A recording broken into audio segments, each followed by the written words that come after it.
On September 28, 2018, the Indonesian island of Sulawesi was bustling with life. In the coastal city of Palu, markets were open, families were preparing for the weekend, and children played in the fading afternoon light. But at 6:02 p.m., the earth roared. A 7.5 magnitude earthquake struck the region. Buildings crumbled. Roads split. The ground moved like waves beneath people's feet. Panic erupted. Sirens wailed. But this was only the beginning. Far beneath the surface, a silent wall of water had already been born.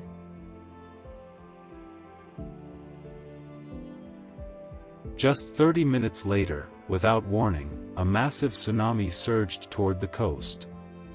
Palu, nestled at the end of a narrow bay, became a deadly funnel. The water rose fast and high, up to 6 meters, swallowing everything in its path. People who had survived the quake now ran from the sea, but many had nowhere to go.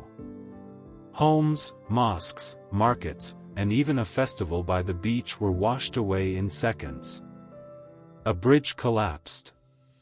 A hotel was flattened. Entire neighborhoods were wiped off the map.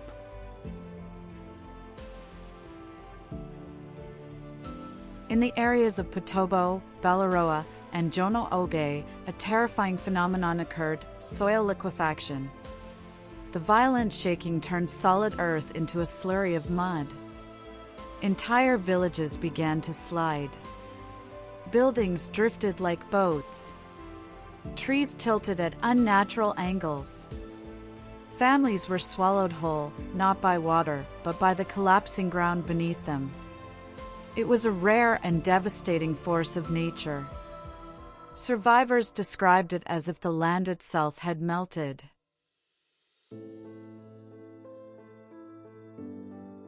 In the days that followed, chaos reigned. Roads were blocked. Airports were damaged. Relief was slow to arrive. Survivors dug through rubble with bare hands. Power was down. Food and water ran low. Rescue teams from across Indonesia and around the world raced against time to find those trapped beneath the debris. The death toll rose, over 4,000 lives lost, with thousands more injured and missing. Mass graves were dug. The stench of devastation filled the air. And yet, among the tragedy, acts of courage shone. A young air traffic controller stayed at his post to guide one last flight to safety before jumping from a collapsing tower. Volunteers formed human chains to pass supplies. Neighbors became lifelines.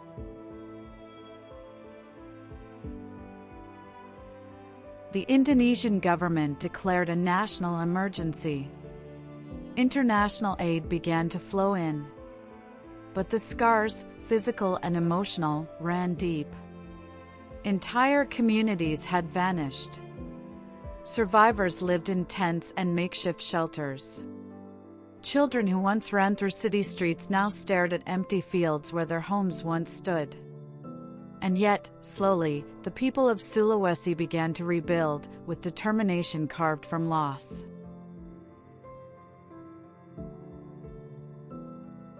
The 2018 Sulawesi disaster was a brutal reminder of the power beneath our feet. It exposed vulnerabilities in early warning systems, the dangers of underestimating tsunami risk, and the unpredictable fury of nature. But it also revealed something else: human resilience. In the face of shaking ground, roaring waves, and vanishing soil, people rose. They mourned. They helped. They endured. And the whispers of the lost still echo across Sulawesi, in the wind, the waves, and the quiet strength of those who survived.